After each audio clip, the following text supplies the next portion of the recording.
Miren nomás qué belleza, aquí disfrutando de estas temperaturas. Aquí era una belleza. Enero 21 del 2023.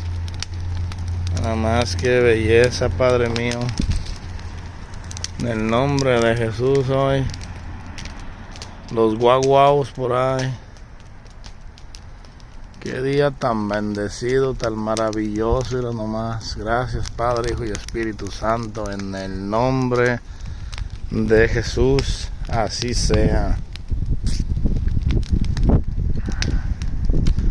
Feliz año 2023 todavía para todos en general, en el nombre de Jesús. Allá era un saludo especial allá para Roberto y José, miren, mis amados hermanos, vénganse aquí, miren, echarse un buen café, un buen atole, una buena maicena o un buen champurrado con esta fogata tan hermosa, miren nomás. Estilo ranch. Para todos un saludo muy especial en el nombre de Jesús. Miren nomás cómo va a quedar al ratito. Las brasas van a quedar para aventar ahí un bistecito, aunque sea una piernita de pollo, lo que sea ahí. Pedazo de chorizo, aunque sea de ahí de borrego, ya nomás. Qué brasas tan maravillosas.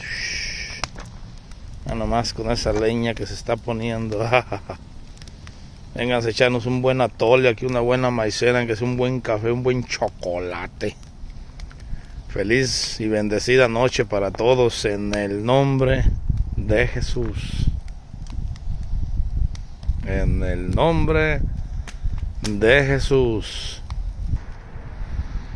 Antes de que se nos venga la nevada, porque dicen que ahí viene la tormenta de nieve. Si nuestro Padre Dios en el nombre de Jesús nos la manda para acá, pues esa es obra del Espíritu Santo. Aquí la esperamos. Dicen que tal vez puede ser de 2 a 3 pulgadas. No es mucha, pero como quiera. Muy bienvenida, muy bienvenida. Porque no hemos tenido ahora este año 2023. Ahí nada más puras chispitas, puras manchitas, puras cositas pequeñas, pero sí hemos tenido bendiciones. Gracias, Padre mío, en el nombre de tu Hijo Jesús y por obra del Espíritu Santo. Nuevamente, en el nombre de Jesús.